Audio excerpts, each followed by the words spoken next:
Design's Omen has to be one of the very few knives that distinctly feels higher valued than it's actually priced.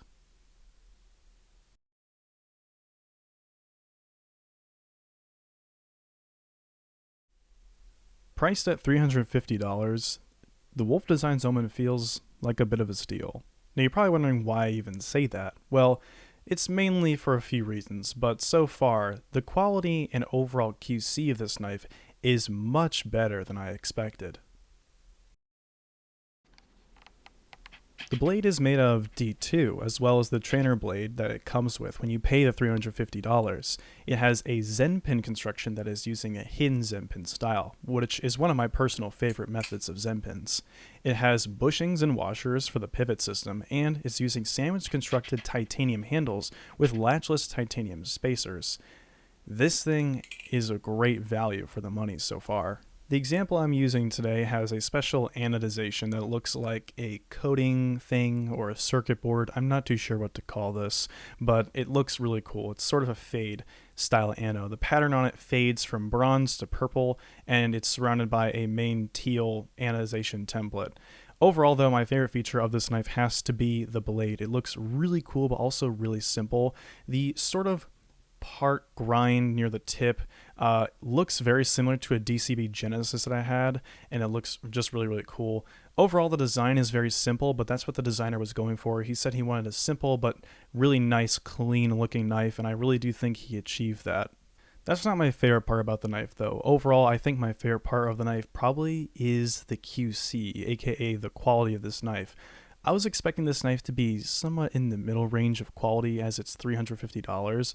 But getting this knife and trying it out for the first time, I was actually very impressed. The overall quality and QC on this knife is quite impressive. Everything, everywhere, just seemed to be looked over and properly taken care of. There are no hot spots, and there's nothing really to complain about as far as quality goes. It's actually really excellent, especially for $350, and for that price point, I was not expecting near this high end of quality.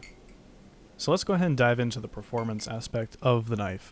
And the first thing I want to talk about is that it is heavy. This knife is pretty heavy, especially compared to some of the knives I've been flipping recently.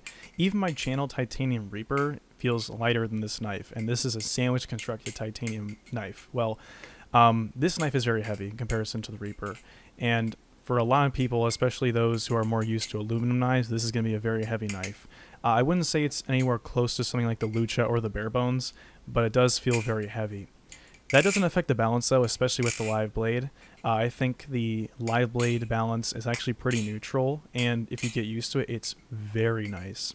It feels very capable with the balance, and aerials feel predictable. Things like chaplains are very sticky. It's just an overall very good balance in my opinion. The one balance I don't typically like with the knife is the balance with the trainer blade. The balance with the trainer blade does feel very handle heavy. So I don't necessarily like flipping it with the trainer blade, but I'm a more of a live blade flipper, which makes sense. I like live blades better. The balance is just overall better with a live blade, but that just kind of depends on the trainer. Overall, I think the flipping experience with this knife is very good. It's very smooth with the bushings. The balance with the live blade is very good, and it feels very solid, which is the next thing I want to talk about. One thing that a lot of knives I've had recently don't have is solidity. One thing that this knife has on lock is solidity, which is why I think this knife feels way better than what it's actually priced at.